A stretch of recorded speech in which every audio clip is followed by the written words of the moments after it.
കിടിലൻ ഡിസ്കൗണ്ട് ഓഫറുകളും mega exchange മേളയും. ഓഫറുകളുടെ വിസ്മയമൊരുക്കി quality supermarket opposite NIMS hospital, Wandoor and Pookkottumpadam. തെരുവ് പട്ടിയുടെ 1 കിലോഗ്രാം വരുന്ന സ്തനാർബുദം സർജറിയിലൂടെ നീക്കം ചെയ്തു. കരുളായി പഞ്ചായത്ത് പടി, 10 തറപ്പടി എന്നിവിടങ്ങളിൽ ഏറെക്കാലമായി സ്തനാർബുദം ബാധിച്ച് ദുരിതം സഹിച്ച് കഴിയുകയായിരുന്ന തെരുവ് പട്ടിക്കാണ് സർജറിയിലൂടെ ആശ്വാസമായത്. പിൻകാലിനോട് ചേർന്ന നിപ്പിളിലാണ് അർബുദം പിടിപെട്ടത്. അനുദിനം വളർന്നു വന്ന മുഴ നിലത്തുമുട്ടി ഇത് മണ്ണിൽ ഉരഞ്ഞ് വ്രണമായി മാറിയിരുന്നു.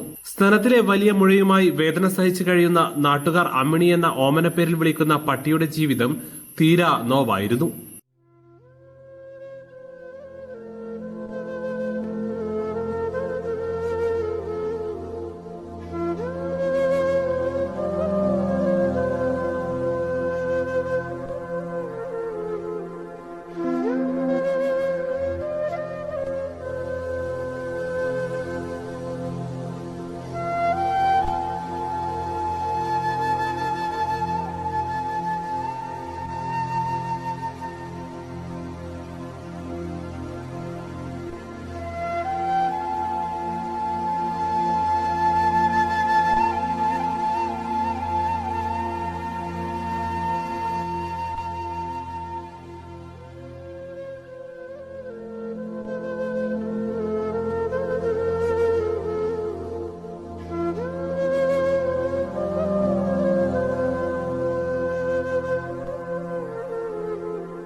നാട്ടുകാരും കരുളായി ഗ്രാമപഞ്ചായത്ത് ജനപ്രതിനിധികളും അറിയിച്ചതിനെ തുടർന്നാണ് ERF ടീമിലെ മൃഗസ്നേഹികളായ ജിജോ, ശരത് എന്നിവർ കരുളായിലെത്തുന്നത്.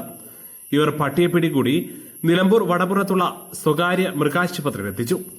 അവിടെ വെച്ച് Amarambalam veterinary surgeon doctor Jinu John, Vadapuram happy paws ആശുപത്രിയിലെ ഡോക്ടർ അജിത് കുമാർ എന്നിവരുടെ നേതൃത്വത്തിൽ 3 മണിക്കൂർ നീണ്ട ശാസ്ത്രക്രിയക്കൊടുവിലാണ് മുഴ നീക്കം ചെയ്യാനായത്.